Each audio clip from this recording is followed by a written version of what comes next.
நல்ல தகப்பனே, எங்கள் சர்வ வல்லமை உள்ள ஆண்டவரே, இந்த அருமையான நேரத்திற்காக உமக்கு ஸ்தோத்திரம். கிருபை உள்ள கரத்தில் எங்களை தாழ்த்துகிறோம். வேத வாக்கியங்கள் தேவ ஆவியானவரால் அருளப்பட்டிருக்கிறது என்று வாசிக்கிறோம். ஆண்டவரே, தேவ ஆவியானவர் இப்பொழுது எங்கள் மத்தியிலே நீர் பேசுவீராக. உம்முடைய வசனத்தை எடுத்து எங்களுக்கு பிட்டு தருவீராக. ஆண்டவரே, உம்முடைய வசனம் எங்களுக்குள்ளே கிரியை செய்வதாக.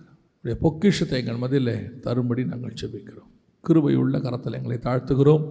எங்கள் ஆண்டவர் இயேசுவின் நாமத்தில் பிதாவே, அல்லேலூயா. ஆதியாகமத்தின் புஸ்தகம் 25ஆம் அதிகாரம் 9வது வசனம். அவன் குமாரராகிய ஈசாக்கும் இஸ்மவேலும் மம்ரேக்கு எதிரான ஏத்தியனான சோகாரின் குமாரனாகிய எப்ரோனின் நிலத்தில் உள்ள மக்பேலா எனப்பட்ட குகையிலே அவனை அடக்கம் பண்ணினார்கள்.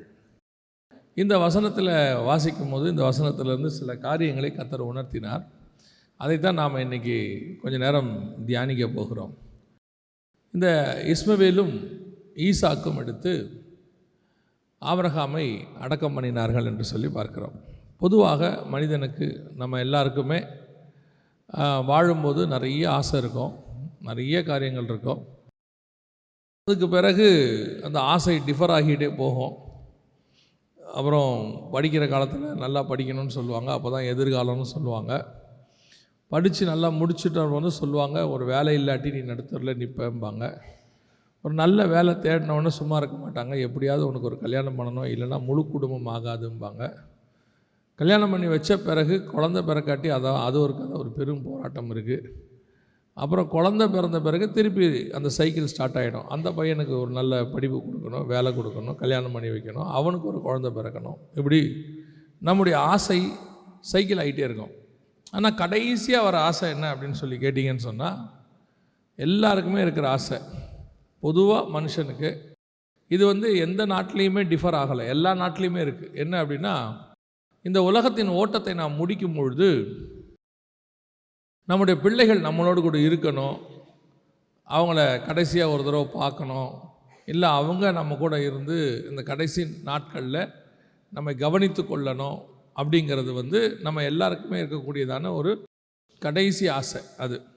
அது இப்போ கொஞ்சம் கொஞ்சமாக இந்த காலத்தில் இந்த பிள்ளைகள் படித்து வெளிநாட்டுக்கு போன பிறகு அந்த எக்ஸ்பெக்டேஷன் எல்லாம் குறைஞ்சிக்கிட்டே போகுது. பிள்ளைகளுக்கும் அப்படி ஒரு ஆசை இல்லை. இப்போ இந்த ஆபிரகாமை பொறுத்த வரைக்கும் அவரை அடக்கம் பண்ணின அந்த 2 பிள்ளைகளை குறித்து தான் நாம் இன்றைக்கி பார்க்க போகிறோம். எதுக்காக சொல்கிறேன் அப்படின்னு கேட்டால், இன்றைக்கி உள்ள காலகட்டத்தில் நமக்கு எல்லாருக்கும் இருக்கக்கூடியதான ஒரு எண்ணம், நம்முடைய கடைசி காலத்தை குறித்ததான இப்போ நம்ம வரப்போது கடைசி காலம்னு ஒன்று பேசுகிறோம். இன்னொரு கடைசி காலம் இருக்குது, அவர்களுக்குரிய கடைசி காலம். அவங்கள ஒரு 70 வயசோ 80 வயசோ ஒரு கடைசி காலம் இருக்குது. இப்போது அந்த கடைசி காலத்தை பற்றினதான ஒரு பயம். நான் எங்கள் அம்மாவை கடைசியாக இப்போது கவனிச்சிக்கிட்டு இருக்கும்போது எனக்கு ஒரு வசனத்தில் ஆண்டவர் காரியம் பேசினார்.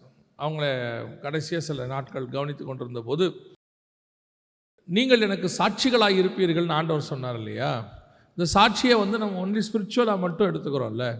ஆண்டவர் சொல்கிறாரு, வாழும்போது மட்டும் சாட்சி அல்ல, நம்முடைய மரணம் கூட மற்றவருக்கு சாட்சியாக இருக்க வேண்டும். நான் மறிக்கிற விஷயங்கள் கூட, மரணன்றது நம்மளை பொறுத்த வரைக்கும் ஏதோ ஒரு தப்பான விஷயமா போயிடுச்சு. மரணங்கிறது ஒரு நல்ல விஷயந்தான். கர்த்தர் இங்கேருந்து ப்ரொமோட் பண்ணி நம்மளை கூப்பிட்டு போய் என்ன பண்ண போகிறாரு? ரெஸ்ட் இன் பீஸ்ன்னு சொல்கிறோம், ஒரு ஆசீர்வாதமான ஸ்தலத்துக்கு தான் கூட்டிகிட்டு போகிறார். அதை நம்ம இன்றைக்கி ரொம்ப நமக்கு தெரியுது. இந்த பூமியிலேருந்து நம்ம போகும்போது கொஞ்சம் கஷ்டம்தான் கூட இருக்கிறவங்களுக்கு, ஆனால் அவங்க நல்ல இடத்துக்கு போயிட்டாங்க. அப்போ ஆண்டவர் சொல்கிறாரு, அதை பார்த்துட்டு இருக்கும்போது ஆண்டவர் உணர்த்தினார், நீங்கள் ஒருத்தருடைய அந்திம காலம் கூட அடுத்தவங்களுக்கு முன்பாக எப்படி இருக்கணும்? சாட்சியாக இருக்கணும். அவங்க மறிக்கும் போது கூட மற்றவங்க பார்க்கும்போது நினைக்கணுமா, இவங்கள மாதிரி தான் எனக்கு என்ன வரணும்? மரணம் வரணும். பூமியை விட்டு கடந்து போகும்பொழுது நான் இந்த மாதிரி கடந்து போகணும் அப்படின்னு சொல்லி. சில பரிசுத்தவான்களுடைய மரணத்தை குறித்து கேள்விப்பட்ட போது அவர்கள் எல்லாம் பிரசங்கம் பண்ணிட்டு உட்காரும்போது, அதாவது மெசேஜை முடிச்சுட்டு சேரில் உட்காந்துருக்காங்க, கடைசி ஜெபத்தை பாஸ்டர் பண்ணிட்டு கூப்பிடுறாரு அந்த பரிசுத்தவானை, ஐயா போகலாமான்னு. அவர் அப்படியே கர்த்தருக்குள் நின்று அடைஞ்சிருக்கிறார். எப்பேற்பட்ட ஒரு முடிவு பாருங்கள். இதெல்லாம் பெரிய ஆசீர்வாதம்.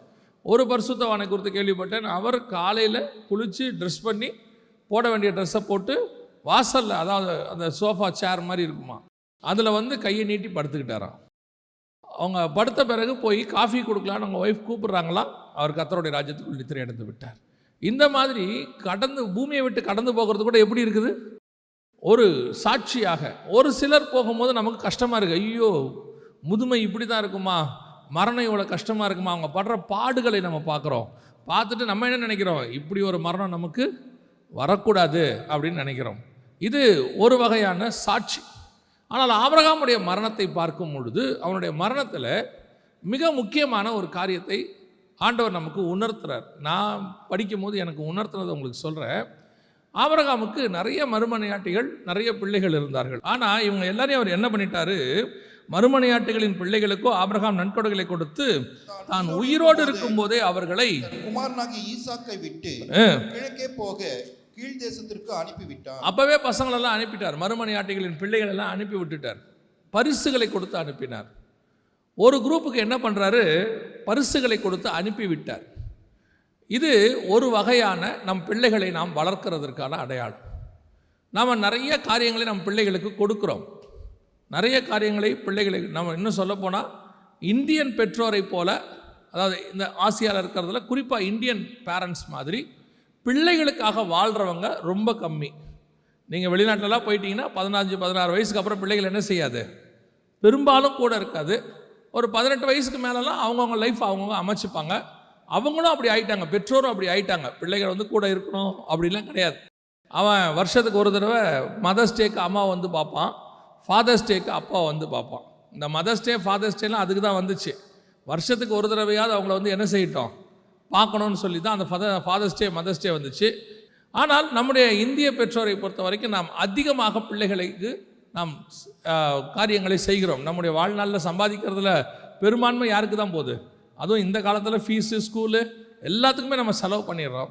அவர்களுக்கு எல்லா காரியங்களையும் கொடுத்து காரியங்களை வாய்க்க பண்ணுகிறோம். ஆனால் இவர்கள் எல்லோரும் கடைசி வரைக்கும் வந்து நிற்கிறார்களா, இவர்கள் எல்லாரும் கடைசி வரைக்கும் நம்ம வந்து பார்க்கிறார்களா அப்படின்னு சொல்லி பார்க்கும் பொழுது பெரும்பான்மையான நேரத்தில் நம்மிடத்தில் வாங்கி கொண்டு போகிற பிள்ளைகள் திரும்பி வந்து நம்மை பார்க்கிறது என்பது இயலாத காரியமாய் மாறிவிடுகிறது.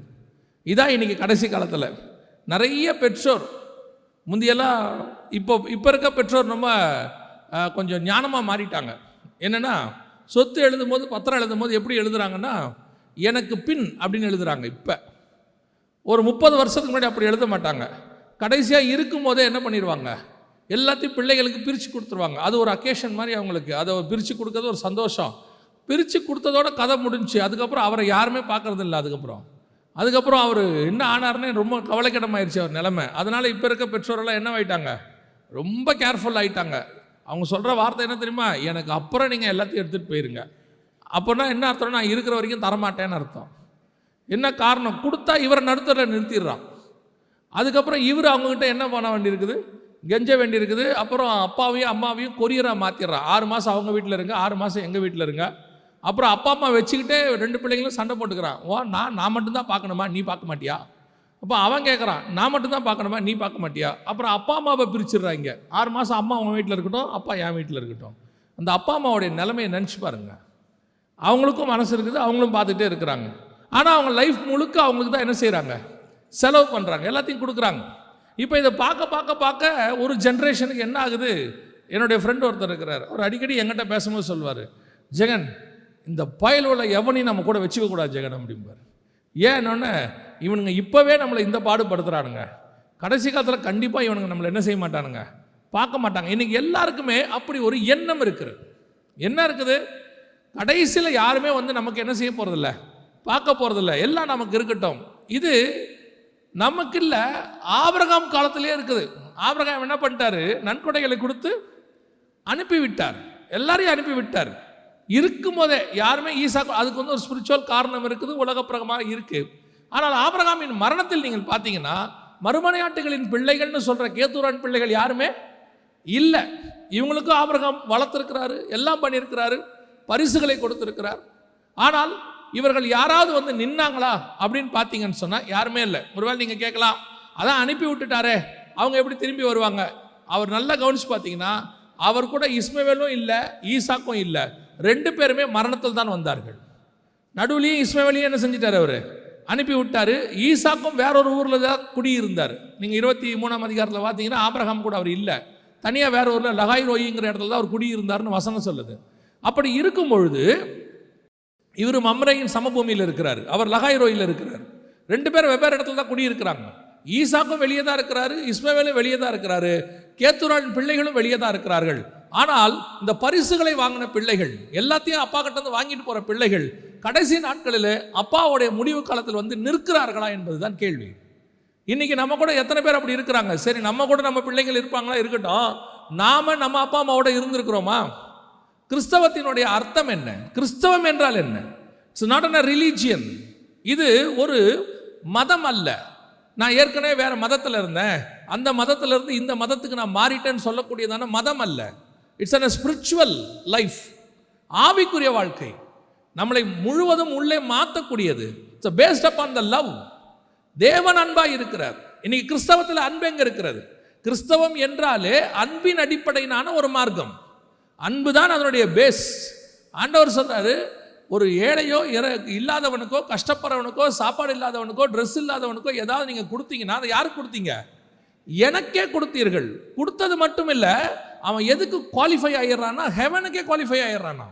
கொடுக்குறவனை பார்த்து சொல்றாரு, என்னோடு கூட நீ என்ன செய்ய, வலதுபுறத்தில் எஜமானுடைய சந்தோஷத்துக்குள் பிரவேசிக்க சொல்லிட்டாரு. இன்னைக்கு கிறிஸ்தவத்தினுடைய அடிப்படை, உன் பெற்றோர் எங்கே இருக்கிறார்கள்? எத்தனை பெற்றோரை கொண்டு போய் ஓல்டேஜ் ஹோமில் விட்டுட்டு வந்திருக்கிறீங்க? எத்தனை பெற்றோரை விட்டதோட பார்க்காம விட்டு இருக்கிறீங்க?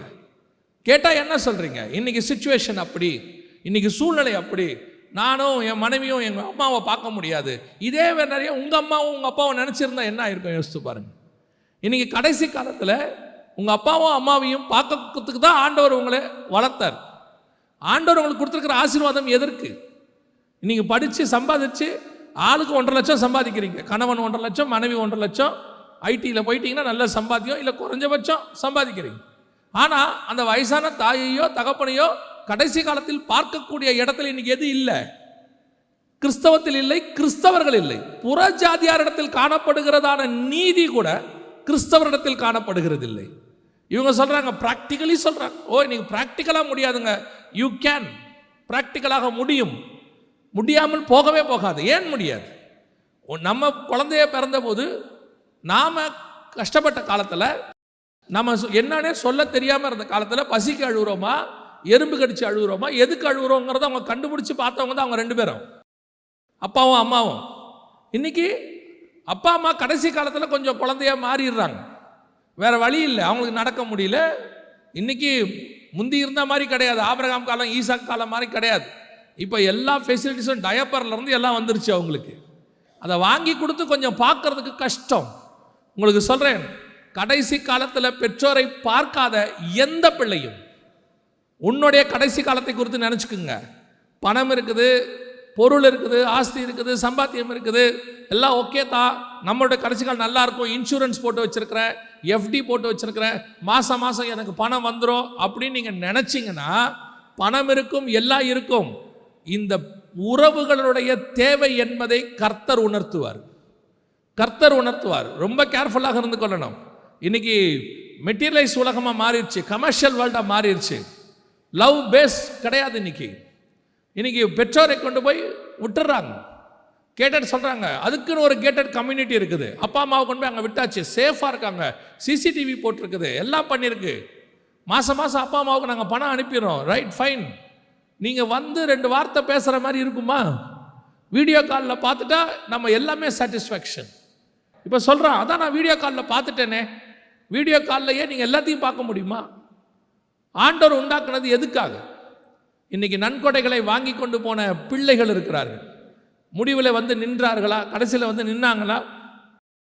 ஒரு தகப்பனார், அவருக்கு நிறைய பெண் பிள்ளைகள், ஒரே ஒரு ஆண்மகன், ஒரே ஒரு பையன்தான். அவனை தான் ரொம்ப நல்லா வளர்த்தார். பெரிய பையன் அவன். பிள்ளைகளையும் முடிஞ்ச அளவுக்கு வளர்த்தாரு. ஆனால் அவனை ரொம்ப படிக்க வச்சார். காரணம் என்ன அப்படின்னு கேட்டால், எனக்கு அப்புறம் என் பிள்ளைகளை அவன் பார்த்து அவங்களுக்கு திருமணம் பண்ணி கொடுத்துருவான் அப்படின்னு சொல்லி நல்லா படிக்க வச்சு நல்ல வேலை வாங்கி கொடுத்தாரு. சென்ட்ரல் கவர்மெண்ட்டில் வேலை இந்தியாவில். அந்த காலத்திலே கை நிறைய சம்பளம். திருமணமாகி சில மாதங்கள்லேயே தகப்பனையும் தாயையும் தங்கைகளையும் விட்டு அந்த மனுஷன் போய்விட்டார். போன பிறகு இந்த தகப்பனுடைய இருதயம் உடஞ்சி போச்சு. கடைசியில் அவர் பிள்ளைகளெல்லாம் கரை சேர்த்துட்டார். அப்புறம் சாகிற நேரத்தில் ஆனாலும் தகப்பனுடைய இருதயம் பாருங்க, அவரை பார்க்கணும்னு ரொம்ப ஆசைப்பட்டார். ஆனால் அவரை தகப்பனை அவர் பார்க்கல.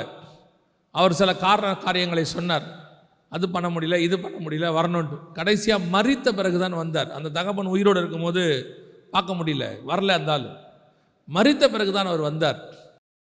காலங்கள் போச்சு, அவருக்கு ஒரு பெண் பிள்ளை பிறந்தது. அதை அமெரிக்காவில் கல்யாணம் பண்ணி கொடுத்தாரு. அது அமெரிக்காவுக்கு போயிடுச்சு. கடைசியில் அவர் சாகும்போது நான் கூட நின்று கொண்டிருந்தேன்.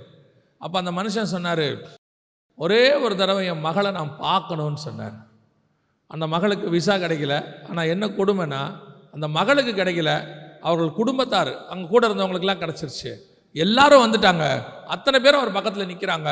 அந்த மனுஷன் கேட்டார், இவ்வளோ பேர் வந்துட்டாங்க, என் மகளை மட்டும் ஒரு தடவை பார்க்க முடியலன்னாரு. பார்க்காமையே கடைசியில் கண்ணு மூடிட்டார், மரித்து போனார். கர்த்தர் கணக்கு தீர்க்கிறவர்.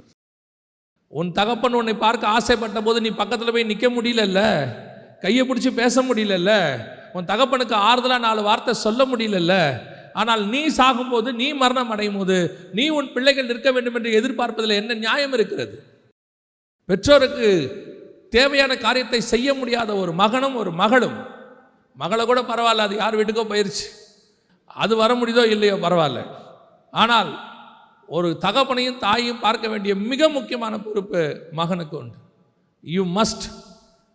பரிசுகளை அவங்களுடைய வாழ்நாளில், அவங்களுடைய வாலிபத்தில் அவங்க உழைச்சதை நீங்கள் சாப்பிட்டுட்டு, அவங்க உழைச்சதில் நீங்கள் படிச்சுட்டு, அவங்க உழைச்சதில் நீங்கள் எல்லாத்தையும் செஞ்சு ட்ரெஸ் எல்லாம் போட்டுட்டு, தாயை பார்த்து தகப்பனை பார்த்து ஒரு கேள்வி கேட்குறீங்க, நீ எனக்கு என்னத்தை செஞ்சுட்ட அப்படின்னு சொல்லி.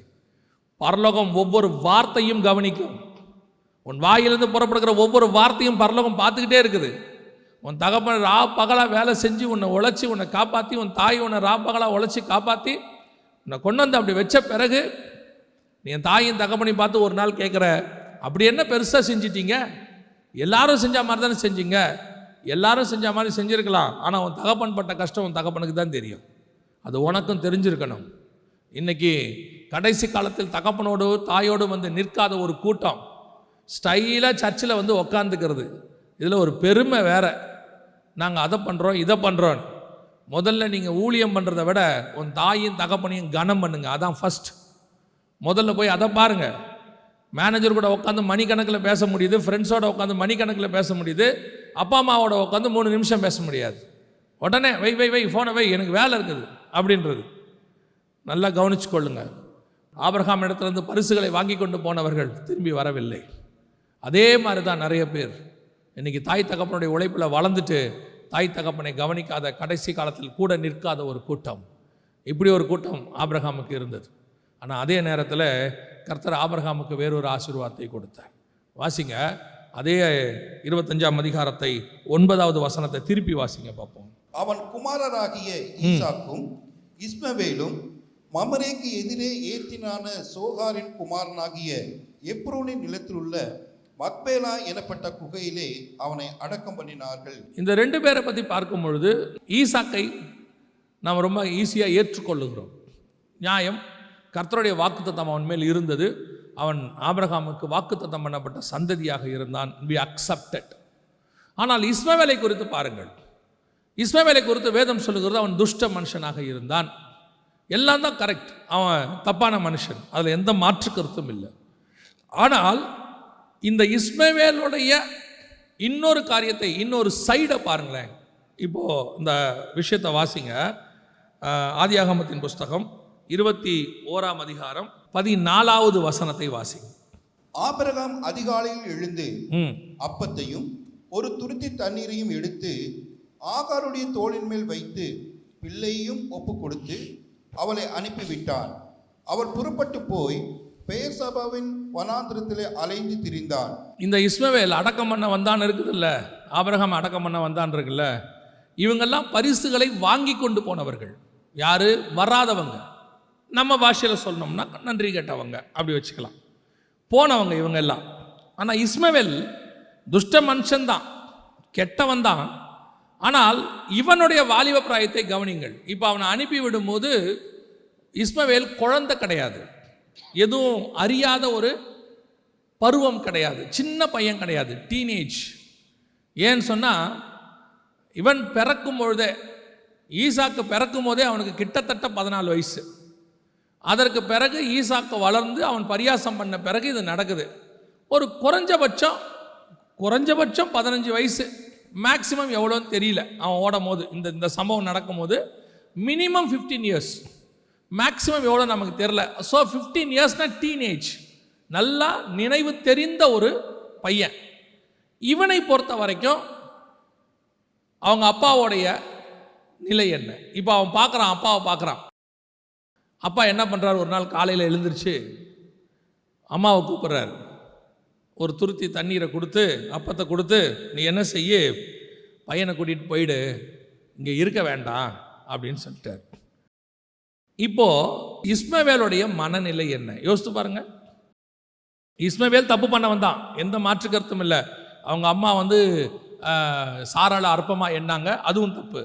இவன் ஈசாக்க பரியாசம் பண்ணா, அதுவும் தப்பு. இது அதுக்கான தண்டனையாக தான் பார்க்கப்படுது, அதில் எந்த மாற்று கருத்தும் இல்லை.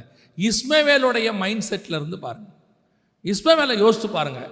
இந்த வீட்டில் ஈசாக்கு பிறக்கிற வரைக்கும் நான் தான் என்னவா இருந்தேன், செல்ல பிள்ளையாக இருந்தேன். நான் தான் ஒரே பிள்ளை, எனக்கு தான் எல்லா சுதந்திரமும் இருந்துச்சு, எல்லாமே நடந்துச்சு. இந்த ஈசாக்கு வந்த பிறகு எனக்கு என்ன கிடைக்கல, எனக்கு முன்னுரிமை கிடைக்கல, நான் ஒரு அடிமை பையனாக மாறிட்டேன், எனக்கு இருந்த எல்லாமே அப்சைட் டவுனாக மாறிடுச்சு அப்படின்னு நினைக்கிறான். அதான் அவனுடைய மனநிலை. இப்போது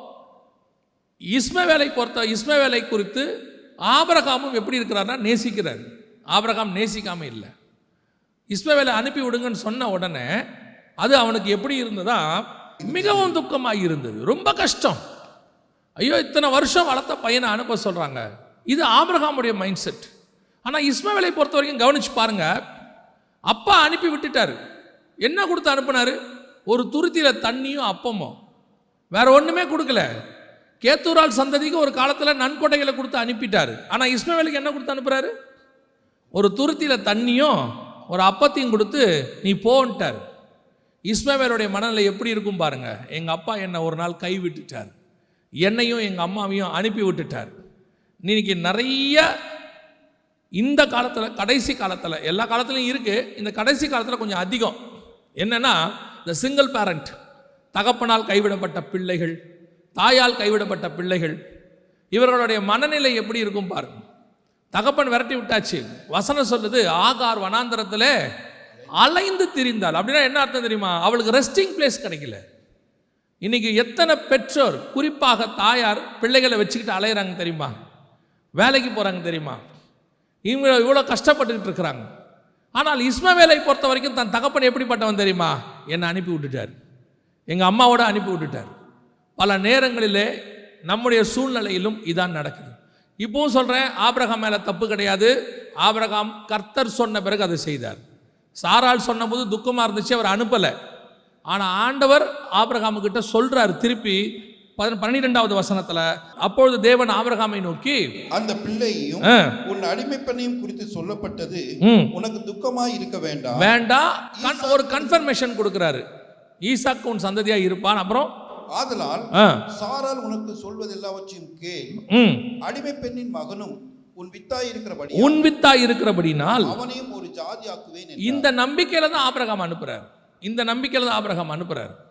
சரி, ஆண்டவர் சொல்லிட்டாரு, சாராள் சொன்ன உடனே அவர் அனுப்பல, ஆண்டவர் சொன்ன பிறகு அவர் அனுப்பி விட்டார். அது உண்மை. ஆபிரகாமை பொறுத்த வரைக்கும் எந்த மிஸ்டேக்கும் இல்லை. ஆனால் இஸ்மவேலை பொறுத்த வரைக்கும் ஆபிரகாமை பற்றினதான சிந்தனை என்ன, எங்கள் அப்பா என்னை அனுப்பி விட்டுட்டாரு. ஒரு தகப்பன் இல்லாமல் ஒரு தாயால் வளர்க்கப்படுகிறதான மகனுடைய மனநிலை என்னங்கிறது அப்படி வளர்க்கப்பட்டவங்களுக்கு மட்டும்தான் தெரியும், அப்படி கஷ்டப்படுறவங்களுக்கு மட்டும்தான் தெரியும். சில நேரங்களில் தகப்பன் இல்லாமல் வளரும் போது ஸ்கூலில் போய் உங்கள் அப்பாவை கூட்டிகிட்டு வாம்பாங்க, அப்பா கூப்பிட்டு வர முடியாது, அம்மா தான் வந்து நிற்பாங்க. சில ஸ்கூலில் சொல்லிடுவாங்க, அப்பா தான் கண்டிப்பாக வரணும். ஏன்னா அம்மா ரொம்ப அன்பாக என்ன பண்ணிடுவாங்க, பையனை கண்டிக்க மாட்டாங்க, அப்பா தான் ஸ்ட்ரிக்டாக இருப்பார்னு மனநிலை டீச்சர்ஸ்க்கு இருக்குது. அப்பா இல்லை, அந்த அப்பா இல்லாமல் கிளாஸில் அந்த பையன் எனக்கு அப்பா இல்லைன்னு சொல்கிற விஷயம் இருக்குது பாருங்கள், அது ரொம்ப கஷ்டம். நம்ம ஈஸியாக சொல்லிடுவோம், சிங்கிள் பேரண்ட், ஒரே வேர்டில் சொல்லிவிடுவோம். அவனை எழுந்திரிச்சு நின்று ஸ்கூலில் கேட்பாங்க, வாட் இஸ் யுவர் ஃபாதர் அப்படிம்பாங்க. இன்னும் உங்கள் அப்பா என்னப்பா பண்ணுறாரு அப்படின்னு இந்த போன ஒன்று இன்ட்ரடக்ஷன் கிளாஸ் ஒன்று வைப்பாங்க. யூகேலலாம் வெஸ்டர்ன் கண்ட்ரீஸ்லலாம் இந்த வாட் இஸ் யுவர் ஃபாதர்னே கேட்கக்கூடாது, ரூலே இருக்குது. உங்கள் அப்பா என்ன வேலை பார்க்குறான்னு கேட்கக்கூடாது, அப்பாவை பற்றி கேட்கக்கூடாது. காரணம் அங்கே அந்த மாதிரி கல்ச்சர் மாறிடுச்சு. இங்கே அப்படி இல்லை. போனவுடனே கிளாஸில் கேட்பாங்க உங்கள் அப்பா என்ன பண்ணுறாரு அப்படின்னு. அந்த பையன் ஏஞ்சி நின்று ஒரு பதில் சொல்கிறதுக்குள்ளே கூடி குறுகுவான் பாருங்க, அந்த இடத்துல நிற்பான் பாருங்க. அப்பா இல்லைன்னு சொல்லும் போது இந்த சில டீச்சர் இருக்கு அதை அதோட விடாது. அப்பா இல்லைன்னா இறந்துட்டாரா அடுத்த கேள்வி ஒன்று கேட்கும். அவனால் இறந்துட்டாருன்னு சொல்லவும் முடியாது, விரட்டி விட்டுட்டாருன்னு சொல்லவும் முடியாது. இதான் இஸ்மவேல் நிலைமை. ஆனால் இந்த இஸ்மவேல் தான் ஆபிரகாமுடைய அடக்கத்தில் வந்து நிற்கிறார். பரிசுகளை வாங்கி கொண்டு போனவர்கள் என்ன செய்யல, அடக்கத்துக்கு வரல, அனுப்பி வைக்க வரல. விரட்டி விடப்பட்டவன் என்ன செய்யறான், அடக்கத்துக்கு வந்து நிற்கிறான். இதுதான் நாம் கற்றுக்கொள்ள வேண்டிய நல்ல குணாதிசயம். இஸ்மவேல் துஷ்ட மனுஷன், ஆனால் ஒரு துஷ்ட மனுஷங்கிட்ட இருக்கக்கூடிய நல்ல குணத்தை பாருங்க. அவன் துஷ்ட மனுஷன், வேட்டைக்காரன், வனசஞ்சாரி, அவன் வேட்டையாடுகிறவனா இருக்கிறான், வனாந்தரத்தில் அலைஞ்சு திரிகிறான், எல்லாம் உண்மைதான். அவனிடத்திலும் ஒரு நல்ல குணம் இருக்கு.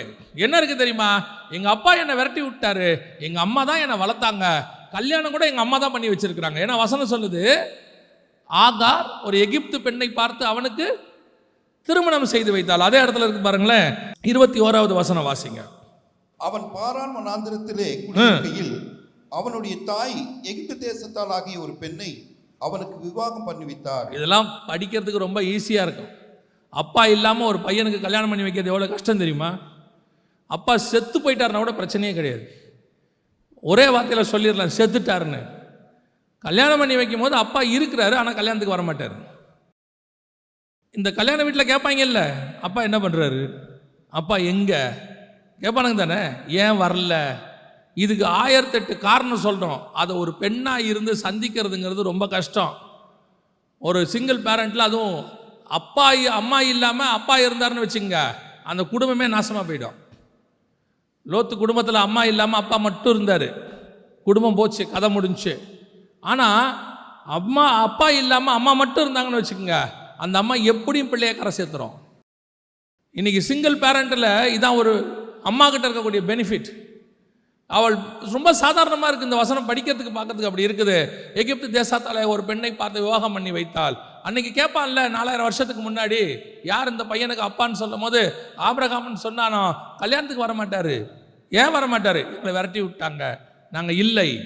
அந்த இஸ்மவேலுடைய மனநிலை இவ்வளத்தையும் தாண்டி வசனம் சொல்லுது, அவன் தன் தகப்பனுக்கு வந்து என்ன கடைசியாக என்ன செஞ்சான், அடக்கம் பண்ண வந்து நின்றான். இன்னைக்கு இந்த குணாதிசயம் நமக்கிட்ட வரணும். விரட்டி விட்ட அப்பாவை அடக்கம் பண்ணுவதற்கு இஸ்மவேல் வந்தான் என்று சொல்லி நம்ம பார்க்கிறோம்.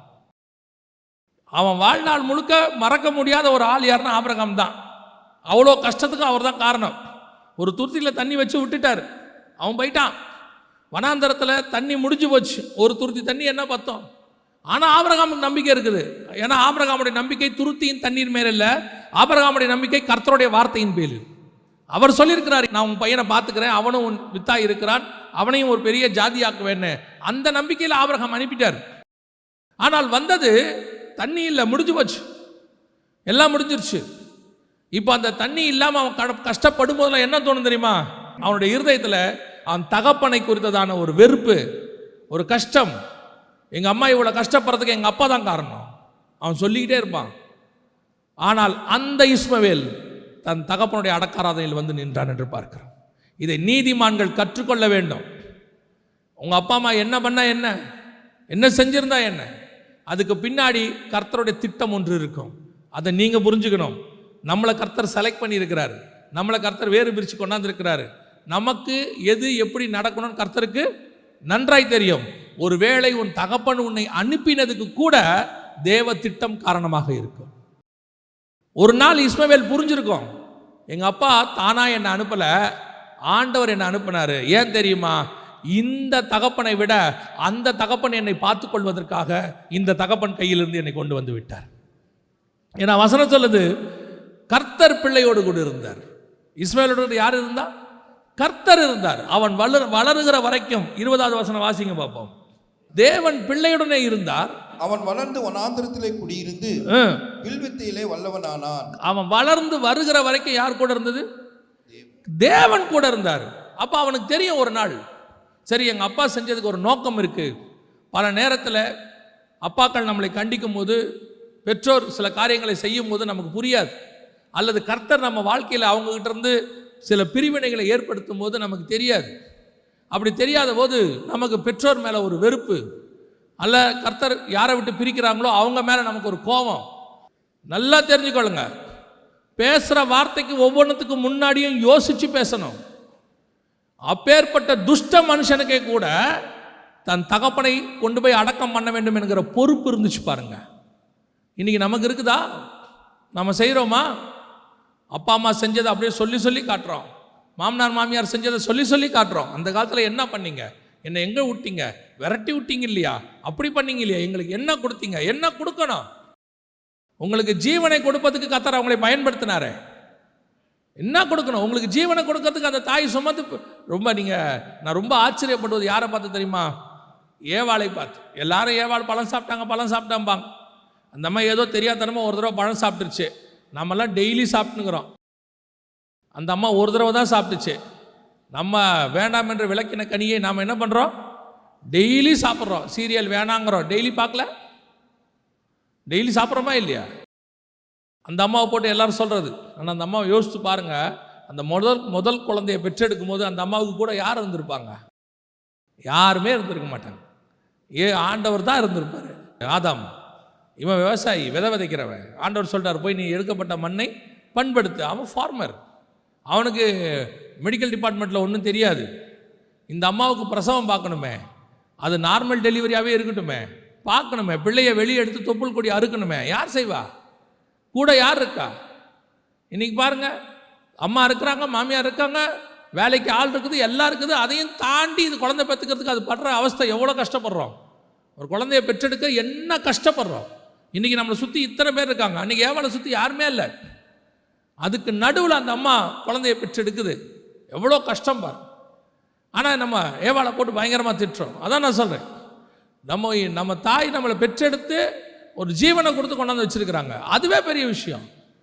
உயிர் போய் உயிர் வந்திருக்கோம் குழந்தை பிறக்கிறதுக்கு முன்னாடி. கேட்குறது, அப்படி என்ன பெருசாக செஞ்சிட்டீங்க, எங்களை எப்படி கஷ்டப்படுத்தினீங்க. ஒரு திருநெல்வேலி பக்கத்தில் நடந்த சம்பவம் என் லைஃப்லேயே மறக்காது. திருநெல்வேலி பக்கத்தில் வள்ளியூரில் ஒரு ஆர்ஃபனேஜ், இது முதியோர் இல்லம் இருக்குது. அங்கே போய் அங்கே இருக்கிறவங்கள பார்த்து ஒருத்தரையாக பேசிகிட்டு இருந்தேன். ஒரு நாள் உட்காந்து ஒரு வாய்ப்பு கிடச்சிச்சு. பேசிகிட்டு இருக்கும்போது ஒரு அம்மா கொஞ்சம் புத்தி சுவாதீனம் இல்லாமல் புத்தி பேதலிச்சிருச்சு, அப்படியே மாதிரி பேசிக்கிட்டே இருக்கிறாங்க. அவங்கள கேட்டான், ஏன் இவங்க இப்படி இருக்கிறாங்க, என்ன நடந்துச்சு அப்படின்னு கேட்டபோது அந்த ஓல்டேஜ் ஹோமை பார்த்துக்கிறவங்க சொன்னாங்க, அந்த வள்ளியூரோடைய டோல்கேட் ஒன்று இருக்காங்க, இந்த வள்ளியூர் டோல்கேட்டில் பையன் ஒருத்தன் இந்த அம்மாவை கூப்பிட்டு வந்திருக்கான்.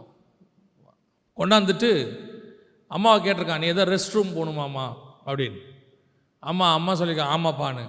அந்த டோல்கேட் பக்கத்தில் இருக்க ரெஸ்ட் ரூமில் இறக்கி விட்டுட்டு அவங்க ரெஸ்ட் ரூம் போயிட்டு வரத்துக்குள்ளே வண்டி எடுத்துகிட்டு ஓடிட்டான், தனியாக விட்டுட்டு ஓடி போயிட்டான். அதை பார்த்து பையன் விட்டுட்டு போயிட்டாங்கிற செகண்டில் அந்த அம்மாவுடைய புத்தி பேதலிச்சு போச்சு. அந்த அம்மா ஒரே ஒரு வார்த்தையை தான் திரும்பி திரும்பி சொல்லிக்கிட்டே இருக்கு, விட்டுட்டு போயிட்டான். எப்படி உன் வாழ்க்கையில் நீ ஆசீர்வாதமாக இருக்க முடியும்? தாயை கொண்டு போய் எங்கேயோ ஒரு இடத்துல விட்டுட்டு, தகப்பனை கொண்டு போய் விட்டுட்டு எப்படி இருக்க முடியும்? அப்பேற்பட்ட துஷ்ட மனுஷனுக்கு இருக்கிற நல்ல குணம் கூட இன்னைக்கு யாருக்கிட்ட இல்லை. ரட்சிக்கப்பட்டிருக்கிறோம், அபிஷேகம் பெற்றிருக்கிறோம், ஊழியத்தில் இருக்கிறோம். நாங்கள் சபையில் இந்த வேலை செய்கிறோம், அந்த வேலை செய்கிறோம். முதல்ல போய் எங்கே இருக்கிறாங்கன்னு பார்த்து அவங்களுக்கு ஒரு ஃபோன் பேசுங்க, அவங்ககிட்ட போய் பாருங்க. ஆண்டவர் முதல்ல அதைத்தான் பார்ப்பாரு. இருக்கிறதுல பேசிக்கான நியாய பிரமாணத்தோட ரொம்ப முக்கியமானது, உன் தாய் தகப்பனை கனம் பண்ணுவாயா, அதை விசாரிக்க முடியல, அதுக்கு சாப்பாடு போட வழி இல்லை. ஒரு துஷ்ட மனுஷன், விரட்டி விடப்பட்ட ஒரு மனுஷன், வாழ்நாளெல்லாம் கஷ்டத்துக்கு காரணமாக இருந்த ஒரு தகப்பன், அவன் பார்வையில் சொல்கிறேன், அவன் புரிஞ்சு கொள்கிறான், என் தகப்பன் செஞ்சதுக்கு பின்னாடி ஒரு நீதி இருக்கும். என் தகப்பன் ஏதோ ஒரு காரணத்துக்காக தான் செஞ்சுருக்கிறாரு. வந்து அடக்காராதனையில் நிற்கிறான். அப்பா அம்மாவுடைய அடக்காராதனைக்கு வர முடியல. கேட்டால் சொல்கிறான், எங்கள் அப்பா பண்ணதுக்கு அவர் மூஞ்சிலேயே நான் முழிக்க மாட்டேன், எங்கள் அம்மா செஞ்சதுக்கு அவங்க முகத்திலே நான் முழிக்க மாட்டேன். உன் நிலைமை ரொம்ப கவலைக்கிடம். கேர்ஃபுல்லாக இருந்துக்கோ. கர்த்தர் கணக்கு தீர்க்கிறவர், பார்த்துக்கிட்டே இருக்கிறார்.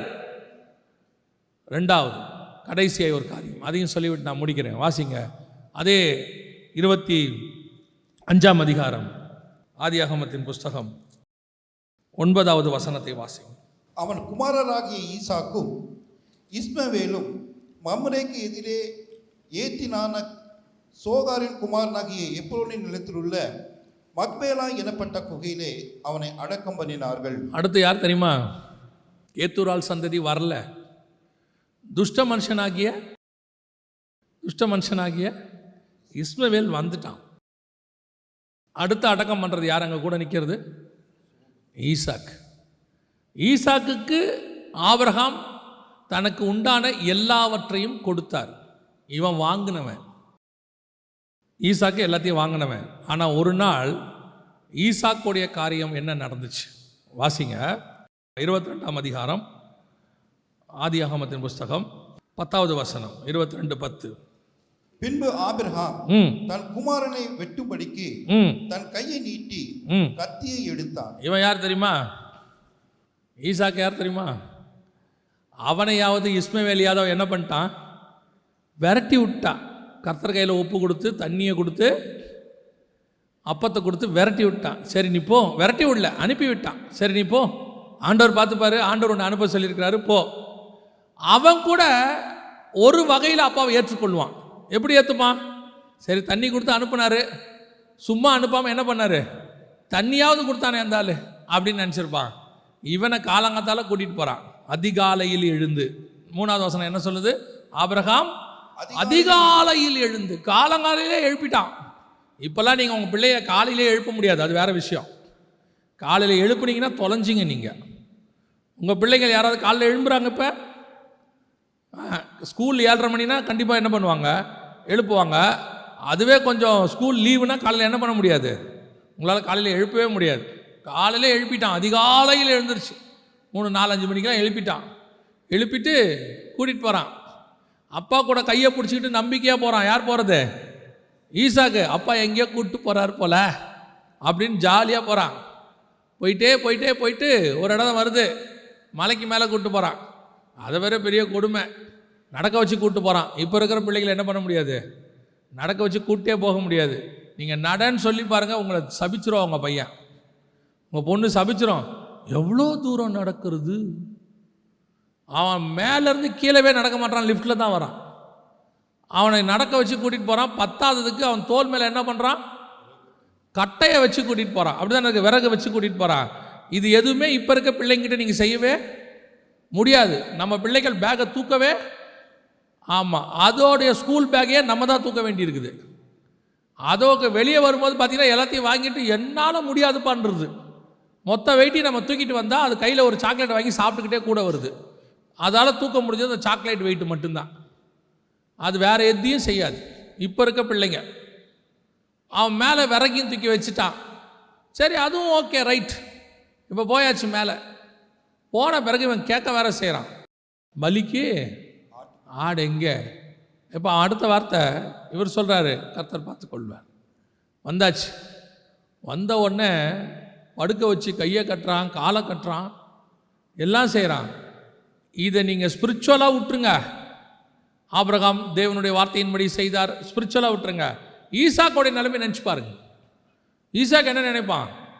எங்கள் அப்பாவை கடைசி நேரத்தில் ஆண்டவர் கையை தடுத்து விடுவார். அப்படிப்பட்ட அளவுக்கு ஸ்பிரிச்சுவல் நாலேஜ் யாருக்கு இல்லை? ஈசாக்கு கிடையாது. ஒரு வானத்திலேருந்து ஒரு சத்தம் கண்டிப்பாக கேட்கும். லாஸ்ட் மினிட்ல ஆண்டவர் நம்மளை என்ன பண்ணிடுவார்? காப்பாற்றிடுவார். இப்போ 30 வருஷமாக சர்ச்சுக்குள்ளே இருக்கிறவங்களுக்கே இந்த ஸ்பிரிச்சுவல் நாலேஜ் இல்லை, இந்த நம்பிக்கை இல்லை. கடைசி நேரத்தில் கர்த்தர் காப்பாற்றுவாருங்களே புலம்புறோம். ஆண்டவர் கை விட்டுட்டார், நடக்குமா தெரியாது, என்ன ஆக போதோ நம்ம புலம்புறோம். அவனுக்கு ஒரு ஸ்பிரிச்சுவல் நாலேஜும் கிடையாது, பரிசுத்த ஆவியில் நிரப்பப்படவும் இல்லை, பைபிள் வாசிக்கவும் இல்லை, சர்ச்சும் இல்லை, பாஸ்டரும் இல்லை. இதெல்லாம் அவனுக்கு யாரும் சொல்லியும் கொடுக்கல. அவனை பொறுத்த வரைக்கும் அப்பா கூட கையை பிடிச்சிட்டு டூர் போயிருக்கான். போன அப்பா படுக்க வச்சு கையை காலை கட்டி விட்டாப்புல. எப்படி இருக்கும் பாருங்க. இப்போ நீங்கள் கூட்டிகிட்டு போயிட்டு ஒரு இடத்துல உங்கள் பையனை நிற்க வச்சுட்டு 1/2 மணி நேரம் கழிச்சு வாங்க, அவன் கத்துற கற்று பாருங்க. உங்கள் பொண்ணை ஒரு இடத்துல நிற்க வச்சுட்டு நீ இரு, நான் போயிட்டு வரேன்ட்டு 10 நிமிஷம் வந்துச்சு கழிச்சு பாருங்க, அவன் பேசுகிற பேச்சை காது கொடுத்து கேட்க முடியாது உங்களால். மல்லாக்கா போட்டு கையை காலை கட்டிட்டு 10ஆவதுக்கு கத்திய வாங்குறான். என்னவா இருக்கும் ஈசாக்குடைய மனநிலைமை?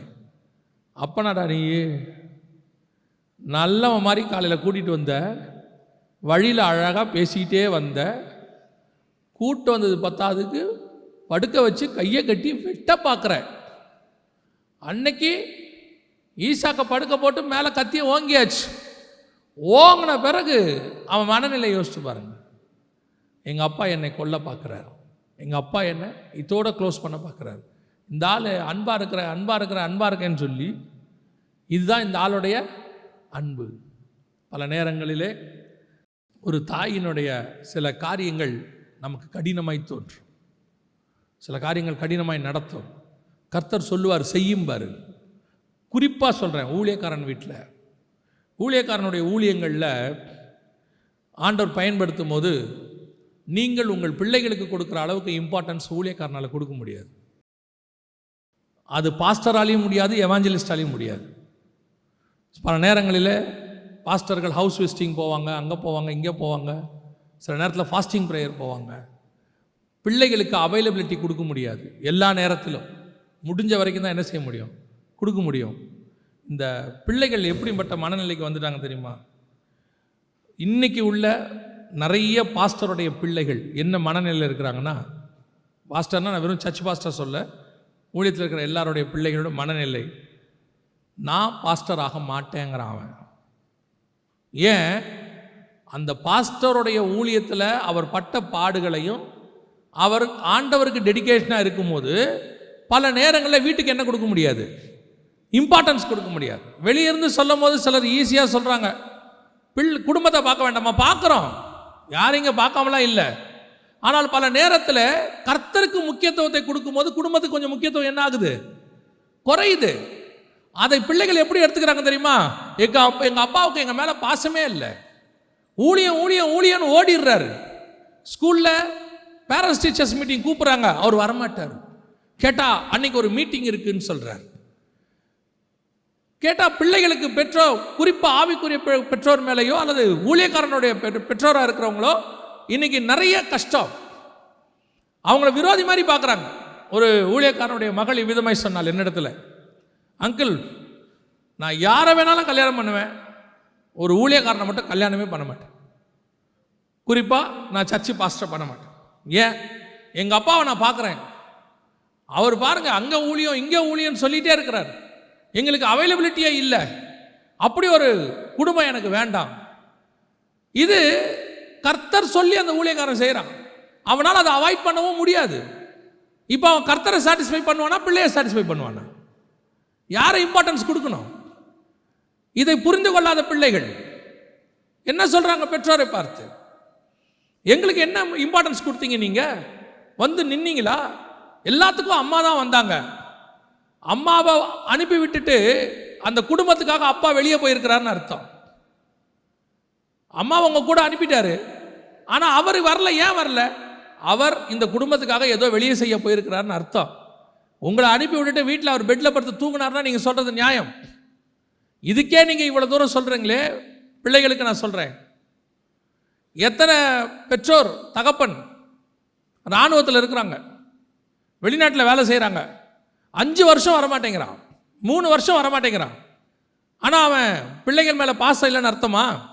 போய் சவுதி அரேபியாவில் பாருங்க, அந்த வெயிலில் 110 டிகிரி 120 டிகிரி வெயில், அந்த வெயிலில் வேலை செய்கிறான். யாருக்காக, எதுக்காக வேலை செஞ்சிட்டு இருக்கிறாங்க? மனைவி பிள்ளைகளை விட்டுட்டு அங்கே போய் அவன் என்ன ஜாலியாக இருப்பான பாலைவனத்தில்? ஏன் அவன் அந்த கஷ்டம் படணும்? சம்பாதிக்கிற மொத்த காசு அங்கே இருக்கிற எத்தனை சவுதி அரேபியாவில் இருக்கிறவங்களோட, அந்த அரபு நாடுகளில் வேலை செய்கிறவங்களோட பேசி பாருங்க, வீண் செலவு 1 பைசா பண்ண மாட்டாங்க. அவங்க 4 பேராக சேர்ந்து ஒரு ரூமில் தங்கிக்கிட்டு அப்படியே காசை சேர்த்து அனுப்புவாங்க. ஏன் அனுப்புகிறாங்க? இங்கே இருக்கிற பிள்ளைகள் படிக்கணும், இங்கே இருக்கிற பிள்ளைகள் நல்லா இருக்கணும், அதுக்கு தான் அனுப்புகிறாங்க. ஆனால் பிள்ளைகளுக்கு எப்படி இருக்குது தெரியுமா? எங்கள் அப்பா எதுக்கும் வரமாட்டார், ஒரு ஃபெஸ்டிவலுக்கு கூட வரமாட்டார், எங்கள் அம்மா தான் எல்லாம் செய்கிறாங்க, உங்கள் அம்மா செய்கிறது நல்லது. உங்கள் அம்மா செய்யறதுக்கு காரணம் யார்? அந்த மனுஷன் அந்த இடத்துல எவ்வளோ கஷ்டப்பட்டுக்கிட்டு இருக்கிறான். பல நேரங்களில் நம்முடைய நீதி மறைக்கப்பட்டிருக்கும். பல நேரங்களில் நாம் செய்கிற நல்ல காரியம் மறைக்கப்பட்டிருக்கும். இப்போ ஆபிரகாம் எதுக்கு கத்தியை ஓங்கினா? அவனுக்கு ஆசையா? பையனை வெட்டணுங்கிறது ஆபிரகாமுக்கு ஆசையா? ஒரே ஒரு காரியம், கர்த்தர் கேட்குறாரு, கர்த்தரா பிள்ளையா? இது ஆபிரகாமுக்கு. இன்றைக்கி நிறைய பெற்றோர் எப்படி ஆயிட்டாங்க தெரியுமா?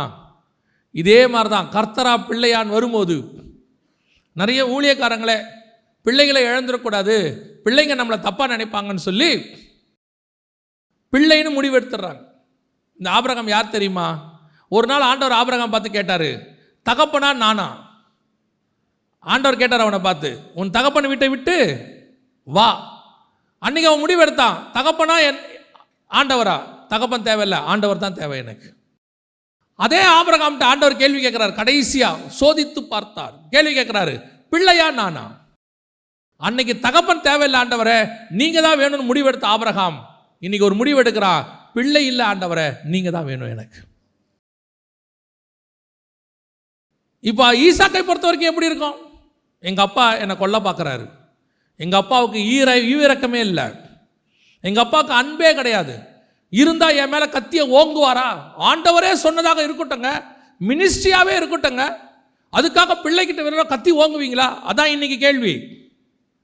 ஒரு ஊழியக்காரனை பார்த்து அவனுடைய மகள் கேட்ட கேள்வி, எங்க அப்பாவுக்கு அன்பே கிடையாது, எங்க அப்பாவுக்கு என் மேல பாசமே கிடையாது, அவருக்கு எல்லாமே ஊழியம் தான், ஓடுறாரு. அந்த ஊழியக்காரனுக்கு கர்த்தர் கொடுத்த பொறுப்பு அப்படி. அந்த ஊழியக்காரன்ட்ட கர்த்தர் கேட்கிறாரு, உன் பிள்ளையா நானா? அவன் ஒன்றும் பிள்ளைய பலி கொடுக்க போகல, ஊழியத்துக்கு போகிறான். ஆண்டவர் சொல்கிறார், போ அந்த இடத்துல போய் 4 ஆத்துமா இருக்குது, போய் பேசு. பொண்ணு சொல்லுது, என் கூட கடைக்கு வாங்க, எனக்கு ட்ரெஸ் எடுக்கணும். பிள்ளை கூட போய் ட்ரெஸ் எடுக்கிறது முக்கியமா, 4 ஆத்துமாவுக்கு போகிறது முக்கியமா? இப்போ அந்த தகப்பனுக்கும் ஆசை இருக்குது, மக கூப்பிட்றா, என்ன செய்யணும்? போய் ட்ரெஸ் எடுத்து கொடுக்கணும்னு. ஆனால் அந்த இடத்துல ஆண்டவர் சொல்கிறாரு, இந்த இடத்துல ஒரு மினிஸ்ட்ரி இருக்குது, உடனே போ, 4 ஆத்துமா நரகத்துக்கு போயிடும். இப்போ யாரை திருப்திப்படுத்துறது? யாரை திருப்திப்படுத்தணும்? இதுதான் ஆபிரகாம் கத்தி ஓங்கினதுக்கு இன்னைக்கு உள்ள சூழ்நிலை. பிள்ளைகளுக்கு பெற்றோரை பார்க்கும்போது எப்படி இருக்குது? எங்கள் அப்பாவுக்கு ஈவு இல்லை, எங்கள் அப்பாவுக்கு இரக்கம் இல்லை, எங்கள் அப்பாவும் அம்மாவும் ஊழியன்னு ஓடுறாங்க, எங்களை கவனிக்கிறதே கிடையாது, எங்களுக்கு என்ன ஒன்றும் செய்கிறது, எல்லாம் செஞ்சு வச்சு தான் போகிறாங்க. ஆனால் என்ன, சில பெற்றோர் மாதிரி கூட உட்காந்து கண்ணே மணியேன்னு பேச முடியாது. ஊழியத்தில் இருக்கிற எத்தனையோ கணவன் மனைவியாக ஊழியம் செய்வாங்க, அந்த அம்மா காலையிலே எழுந்திரிச்சு எல்லாத்தையும் செஞ்சு வச்சுட்டு, அதுவும் கூட இருக்கிற ஒருத்தர் சொல்லிட்டு போகும், பிள்ளைகளை பார்த்துக்குங்க, இந்த ஊழியத்துக்கு ஓடி போயிட்டு வரேன். எத்தனை பேர் போய் பாருங்கள், மிஷினரிகள் போய் பாருங்கள், காட்டுக்கு நடுவில் ஊழியம் பண்ணிகிட்டு இருக்கிறாங்க. காலையில் பிள்ளைகளுக்கு எல்லாம் ரெடி பண்ணி வச்சுட்டு பிள்ளைய ஸ்கூலுக்கு அனுப்பிட்டு ஊழியத்துக்கு ஓடுவாங்க, காட்டுக்குள்ளே கணவரோட பைக்கில் மிருகத்துக்கு நடுவில் போவாங்க. அங்கே ஊழியத்தை முடிச்சுட்டு பிள்ளை ஸ்கூல்லேருந்து வந்துடும் ஓடி வருவாங்க, திருப்பி வந்து ஸ்கூல்லேருந்து பிள்ளையை கூப்பிட்டு ரெடி பண்ணிவிட்டு யார்ட்டையாவது பிள்ளையை கொடுத்துட்டு கொஞ்சம் பார்த்துக்கங்கன்ட்டு அடுத்த ஊழியத்துக்கு போவாங்க. ஏன்? கர்த்தர் அவங்களை அழைச்சதே ஊழியத்துக்கு தான், அதுக்கு தான் அங்கே போயிருக்கிறாங்க. அதுக்கு நடுவில் பிள்ளையும் பார்க்கணும். இந்த தியாகம் இன்னைக்கு இருக்கிற பிள்ளைகளுக்கு தெரில, ஆனால் ஈசாக்குக்கு தெரிஞ்சிச்சு. ஒரு நாள் வந்தது, எங்கள் அப்பா கத்தியை ஓங்கினதுக்கு ஒரு காரணம் இருந்துச்சு, எங்கள் அப்பா கத்தியை வாங்கினதுக்கு ஒரு நோக்கம் இருந்துச்சு. எங்கள் அப்பா சீரியஸாக செஞ்சாலும், ஆனால் எங்கள் அப்பாவுக்கு என் மேலே என்ன இருக்குது? பாசம் இருக்குது. எங்கள் அப்பா ஒரு நீதிமான், காரணத்தோடு தான் செஞ்சுருப்பார். ஒரு நாள் ஈசாக்கு புரிந்து கொண்டான். கொஞ்ச நாள் ஈசாக்கு போய் எங்கே குடியிருந்தான்? லகாய் ரோயில் இருந்தான். வசனம் என்ன சொல்லுது பாருங்க. ஈசாக்கு சாயங்கால வேளையிலே தியானம் பண்ண வெளியிலே போயிருந்து தன் கண்களை ஏறெடுத்து பார்த்தபோது ஒட்டகங்கள் வர கண்டான். ரெபேக்காலும் தன் கண்களை ஏறெடுத்து, இப்ப பாருங்க, இவன் எங்க இருக்கிறான்? லகாய் ரோயி என்கிறதான துறவு, தென் தேசத்தில் குடியிருக்கிறான். ஆனா ஆபிரகாம் எங்க இருந்தார் தெரியுமா? வசனம் சொல்லுது, 22ஆம் அதிகாரம் 19வது வசனம். ஆபிரகாம் தன் வேலைக்காரரிடத்திற்கு திரும்பி வந்தான். அவர்கள் எழுந்து புறப்பட்டு ஏகமாய் பெயர்சபாவுக்கு போனார்கள். ஆபிரகாம் பெயர்சபாவிலே குடியிருந்தான். ஆபிரகாம் எங்க குடியிருந்தான்? பெயர்சபாவில். இவன் எங்க குடியிருந்தான்? தென் தேசத்தில், அங்கே குடியிருக்கிறான். ஒருவேளை தன் தகப்பனோடு கூட மன வருத்தம், எங்கள் அப்பா என்னை கத்தி வாங்கிட்டார், எங்கள் அப்பா என்னை கொலை பண்ண பார்த்துட்டார், எங்கள் அப்பாவுக்கு என் மேலே அன்பு இல்லை, ஒரு நாள் வந்தது, தன் தகப்பனை பற்றி எல்லாமே அவனுக்கு தெரிஞ்சிச்சு. எங்கள் அப்பா எதையும் எந்த ஒரு விஷயத்தையும் என் மேலே கோபத்தில் செய்யலை. எங்கள் அப்பா ஒரு நீதிமான். சில நேரங்களில் உன் தகப்பன் நீதிமான்னு நீ புரிஞ்சுக்கிறதுக்கு சில வருஷம் ஆகும், சில காலங்கள் ஆகும். ஒருவேளை உன் தகப்பன் மரித்த பிறகு கூட நீ புரிந்து கொள்ளுகிற காலம் வரும். ஆனால் என்ன கொடுமை தெரியுமா, அவர் மரித்த பிறகு அவர் நீதிமான்னு நீ தெரிஞ்சு பிரயோஜனம் இல்லை. அதுக்கப்புறம் போய் கல்றையில் அழுவுறது, அதுக்கப்புறம் வீடியோவில் அழுவுறது. எங்கள் அப்பாவை நான் மிஸ் பண்ணிட்டேன், எங்கள் அப்பாவை புரிஞ்சிக்காமல் போயிட்டேன். நீ உயிரோடு இருக்கும்போதே புரிஞ்சுக்கிட்டீங்கன்னா நல்லது. அந்த தகப்பனுடைய இருதயம் அதை மட்டும்தான் எதிர்பார்க்கும். நான் எதையுமே எனக்காக செய்யலை, ஆண்டவர் சொல்லி நான் செஞ்சேன். 175 வயசில் ஆபிரகாமுக்கு எப்படி இருந்திருக்கும் பாருங்கள். ஆனால் ஒரு நாள் வந்துச்சு, எல்லாத்தையும் ஈசாக்கு புரிஞ்சுக்கிட்டான், எல்லாத்தையும் புரிஞ்சுக்கிட்டான். அதனால தான் வசனம் சொல்கிறது எபிரேயர் 11 ஆபிரகாம் ஈசாக்கு யாக்கோபு என்பவர்களோடு கூட கூடாரங்களில் குடியிருந்தான். ஏன்னா அதுக்கப்புறம் ஈசாக்குக்கு பொண்ணு பார்த்து ஈசாக்கு திருமணம் பண்ணி யாக்கோபுக்கு 15 வயசு வர வரைக்கும் ஆபிரகாம் உயிரோடு இருந்தார். அப்போது பார்க்குறாரு, ஓகே ரைட், இது எங்கள் அப்பா செஞ்சதுக்கு ஒரு காரணம் இருக்குது. எங்கள் அப்பா ஒரு நீதிமான், தீர்க்கதரிசி, இதெல்லாம் அவன் புரிந்து கொள்கிறான். அதுக்கப்புறம் அவன் வந்து தன் பிள்ளைகளோடு கூட ஆபிரகாமோடு கூட செய்கிறான், அவன் குடியிருக்கிறான்னு எபிரேயர் நிருபம் சொல்லுகிறது. எபிரேயர் 11 9 10 11 வாசிச்சிங்கன்னா, ஆபிரகாம் ஈசாக்கு யாக்கோபு என்பவர்களோடு கூட கூடாரங்களில் குடியிருந்தான் அப்படின்னு. ஒரு நாள் வந்தது, ஈசாக்குக்கு புரிஞ்சிருச்சு, எங்கள் அப்பா செஞ்சது எல்லாமே சரிதான், எங்கள் அப்பா எதையுமே அவருக்காக செய்யலை, என் மேலே கோபத்தில் செய்யலை, எங்கள் அப்பா எல்லாமே ஆண்டவருக்காக செஞ்சார். பல நேரங்களில் நீங்கள் புரிந்து கொள்ளுகிற காலம் ஒன்று வரும். உன் தாய் தகப்பனை கொஞ்ச நாள் அவங்க பார்த்தா கடினமாக தோன்றும், கொஞ்ச நாள் அவங்க பார்த்தா ஈவிரக்கம் இல்லாதவங்க மாதிரி இருக்கும், கொஞ்ச நாள் அன்பில்லாதவங்க மாதிரி தோணும். எங்கள் மேலே எங்கள் அப்பாவுக்கு பாசமே கிடையாது, எங்கள் அப்பாவுக்கு அன்பே கிடையாது நீங்கள் சொல்லக்கூடும், உன் தாயை பற்றி நீ பேசக்கூடும். ஆனால் வசனம் சொல்லுது, ஒரு நாள் நீ அதை புரிந்து கொள்ளுகிற காலம் ஒன்று வரும். அவர்கள் செய்த தியாகம். ஒரே ஒரு காரியத்தை சொல்லிவிட்டு நான் முடிக்கிறேன். ஒரு அப்பா தன் பசங்களுக்கு நல்லா படிக்க வச்சார், ட்ரெஸ் வாங்கி கொடுத்தாரு, சாப்பாடு கொடுத்தாரு. அதை தாண்டி அவர் வேறு ஒன்றுமே செய்ய மாட்டார். பையன் போய் கேட்டான், அது சைக்கிள் ஓட்டுற காலம், அப்பா எனக்கு ஒரு சைக்கிள் வாங்கி கொடுங்க. அப்பா சொன்னார், அதெல்லாம் தேவையில்லை, நடந்தே போ. அவ்வளோதான். அப்பா மேலே கோவம். எல்லாரும் சைக்கிளில் வராங்க, எனக்கு மட்டும் என்ன செய்யலை, சைக்கிள் வாங்கி கொடுக்கல. ஒரு நாள் வந்து சொன்னான், அப்பா எல்லாரும் வெளியே டூர் போகிறாங்க, ஒரு 500 ரூபா கொடுங்க. அப்பா சொன்னார், தரமாட்டேன். இல்லை சொன்னான், நீங்கள்லாம் ஒரு அப்பாவா, எத்தனை அப்பா எவ்வளோ நல்லா செய்கிறாங்க, எவ்வளோ நல்லா பண்ணுறாங்க. அந்த அப்பா ஒன்றுமே பேசலை, நீ என்ன பேசினாலும் தரமாட்டேன் போன்ட்டார். அவங்க அப்பாவை அவனுக்கு பிடிக்காது, அவங்க அப்பா மேலே பயங்கர கோபம். எல்லாம் முடிஞ்சிச்சு. ஒரு நாள் வந்தது, அந்த தகப்பன் மரித்து போனார். மரித்து போன பிறகு அந்த தகப்பனுடையதான பெட்டியை திறந்து, அது அந்த காலத்தில் ட்ரங்கு பெட்டி இருக்கும், பெட்டியை திறந்து உள்ளே பார்த்தபோது அந்த தகப்பன் அந்த மகனுக்காக செய்த காரியங்கள் எல்லாத்தையும் பார்க்குறான். அவன் அந்த பையனுக்கு சின்ன வயசில் ஏற்பட்டதான ஒரு வியாதி, அதுக்கு அவங்க அப்பா பண்ண செலவு, அதுக்கு வாங்கின கடன், அதை அடைக்கிறதுக்கு அவங்க அப்பா பட்ட கஷ்டம். அந்த காலத்திலேயே லட்சத்தில் வாங்கியிருக்கிறார் கடன் பையனை காப்பாற்றுறதுக்கு. அதுக்கு அவங்க அப்பா பட்ட கஷ்டம் எல்லாத்தையும் பார்த்துட்டு அவங்க இப்போ என்ன செய்யறதுனே அவனுக்கு தெரியல. அப்பாவும் போயிட்டார், வாழ்நாள் முழுக்க அப்பாவை திட்டான், அப்பாவையும் புதைச்சாச்சு. இப்போ அழுது அழுது அழுது ஒரு பிரயோஜனமும் இல்லை. பார்க்கும்போதெல்லாம் சொல்லுவான், எங்கள் அப்பாவை நான் மிஸ் பண்ணிட்டேன்மா, எங்கள் அப்பாவுடைய நல்ல குணம் எனக்கு தெரியாமல் போயிடுச்சு. பல நேரங்களில் தகப்பனும் தாயும் எல்லாத்தையும் உங்களுக்கு சொல்லணுன்ற அவசியம் அவர்களுக்கு இல்லை. ஆண்டவர் உங்களுக்கு சில நீதிமான தாயையும் தகப்பனையும் கொடுத்துருக்கிறார், கர்த்தர் தந்திருக்கிறார். நம்ம பார்வைக்கு அவங்க பலாப்பழம் மாதிரி வெளியே முள்ளாக தான் தெரிவாங்க, ஆனால் அவர்கள் உள்ளே மிகவும் சுவை வாய்ந்தவர்கள், நமக்காக வாழ்கிறவங்க. இந்த உண்மை இஸ்மவேலுக்கும் தெரிஞ்சிச்சு, ஈசாக்குக்கும் தெரிஞ்சிச்சு. அதனால தான் வசனம் சொல்லுது. அந்த வசனத்தை கடைசியாக வாசிங்க, முடிக்கலாம். அவன் குமாரராகிய ஈசாக்கும் இஸ்மவேலும் மம்ரேக்கு எதிரே ஏத்தினான சோகாரின் குமாரனாகிய எப்ரோனின் நிலத்திலுள்ள மக்பேலா எனப்பட்ட குகையிலே அவனை அடக்கம் பண்ணினார்கள். ஒருத்தன் சொல்கிறான், எங்கள் அப்பா என்னை விரட்டி விட்டாரு, அலைய விட்டாரு, ஆனாலும் எங்கள் அப்பாவுக்கு கொடுக்க வேண்டிய மரியாதையை நான் கொடுப்பேன். இன்னொருத்தன் சொல்கிறான், எங்கள் அப்பா என்னை வெட்ட வந்தார், கொல்ல வந்தார், என் பார்வைக்கு எங்கள் அப்பா ஒரு நாள் கொலைகாரனாக தெரிஞ்சார், ஆனால் இன்றைக்கி தெரியும் எங்கள் அப்பா ஒரு நீதிமான், எங்கள் அப்பா ஒரு கர்த்தருடைய மனுஷன். அவர்கிட்ட பரிசு வாங்கி காணாமல் போன பிள்ளையை போல் நம்ம இருக்கக்கூடாது. நம்ம எப்படி இருக்கணும் தெரியுமா? என்ன நடந்தாலும் சரி, என் தாயும் தகப்பனும் தேவனுக்கு முன்பாக எனக்கு கொடுக்கப்பட்டவர்கள், அவர்கள் என்னை வளர்த்தவர்கள், அவர்களை பற்றின நீதி எனக்கு தெரியாமல் இருக்கலாம், ஆனாலும் கர்த்தர் எனக்கு தந்திருக்கிறார். அல்லேலூயா. நாம் ஜெபிக்க போகிறோம் தேவ சமூகத்தில். எழுந்திருக்கலாமா நம்ம எல்லோரும்? உங்களை இப்போ நீங்கள் ஆராய்ந்து பார்க்குற ஒரு நேரம் இது. உங்களை நீங்கள் ஆராய்ந்து பார்க்குற ஒரு நேரம். உன் தாயையும் உன் தகப்பனையும் கனம் பண்ணி என்று வசனம் சொல்லுது. இந்த கடைசி காலத்தில் எத்தனை பேர் உன் தாயையும் தகப்பனையும் கனம் பண்ணுகிறீர்கள்? ஒருவேளை சூழ்நிலை உங்களோடு கூட வைத்து பார்க்க முடியாததாக இருக்கும். சில நேரங்களில் நாம் உன் தாய் தகப்பனை பற்றி நீ என்ன யோசிச்சிருக்கிற? எல்லார மாதிரியுமே தான் அவங்க நினச்சியா? உனக்கு கொடுத்த தாய் தகப்பன் யூனிக். அவர் அளவிலே அவர்கள் கஷ்டப்பட்டு உன்னை வளர்த்தார்கள். நீங்கள் பல நேரங்களில் அதை யோசிக்காமல் விட்டுருக்கிறீங்க. நீங்கள் இன்றைக்கி ஒரு தீர்மானம், உங்களை கொஞ்சம் ஆராய்ந்து பாருங்கள்.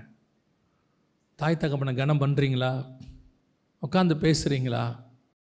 ஒரு வேளை உனக்கு சிங்கிள் பேரண்ட்டாக இருந்தால், தாய் இல்லை வெறும் தகப்பன் மட்டும் இருக்கிறாரு, தகப்பன் இல்லை வெறும் தாய் மட்டும் இருக்கிறாங்கன்னா நீ தான் வச்சு பார்க்கணும். அது உன்மேல் விழுந்த கடமை. அந்த ஒரு ஆத்மாவை உன்னால் பார்க்க முடியலன்னா உன்னால் எப்படி ஒரு ஆஃபீஸை நடத்த முடியும்? ஒரு ஆத்மாவை உன்னால் பார்க்க முடியாட்டி உங்களால் எப்படி ஒரு பெரிய ஆர்கனைசேஷனை நடத்த முடியும்? அந்த ஒரு ஆத்மாவை வச்சு உங்களால் பார்க்க முடியாட்டா எப்படி ஒரு ஸ்கூல் நடத்த முடியும்? எப்படி ஒரு 1000 பேர் வைக்க நடத்தக்கூடியதான ஒரு பெரிய பொறுப்பை கர்த்தர் கொடுப்பார்? கொஞ்சத்தில் உண்மையாக இருந்தால் தானே அநேகத்தில் அதிபதியாக வைப்பார். ஒரே ஒரு தாயையும் ஒரு தகப்பனையும் வச்சு பார்க்க முடியாத உங்களை எப்படி கர்த்தர் நம்புவார்? உங்ககிட்ட கர்த்தர் அதான் எதிர்பார்க்கிறார். ஒருவேளை உன் தகப்பன் ஒரு நாள் உனக்கு தீங்கு செய்தவராக இருக்கலாம், இஸ்மவேலை போல. ஒருவேளை உன் தகப்பன் ஒரு நாள் உன் கண்களுக்கு முன்பாக கொடூரமானவனாய் தெரிந்திருக்கலாம், ஈசாக்கை போல. ஆனால் அதற்கு பின்னால் ஒரு நீதி இருக்கிறது. தேவன் அதை பார்த்திருக்கிறார். நீ அவர்களை நியாயம் தீர்க்க வேண்டிய அவசியம் இல்லை. அப்படியே அவங்க தப்பாக இருந்தாலும் அவர்களை நியாயம் தீர்க்கிற அதிகாரத்தை கர்த்தர் உன் கையில் கொடுக்கவில்லை. அவ்வளவு மோசமான தகப்பனாக கருதப்பட்ட இஸ்மவேலும் ஈசாக்கும் ஒரு நாள் அதை புரிந்து கொண்டு அவனை அடக்கம் பண்ணும்படி, இந்த மரியாதையை செலுத்தும்படி வந்தார்கள். அதைத்தான் கர்த்தர் உங்கள்கிட்ட இன்றைக்கி எதிர்பார்க்கிறார். உன்னை ஒப்புக்கொடு. இன்றைக்கி போய் உன் தாய் தகப்பன்கிட்ட பேசுங்க. ஒரு ஃபோன் பண்ணி பேசுங்க.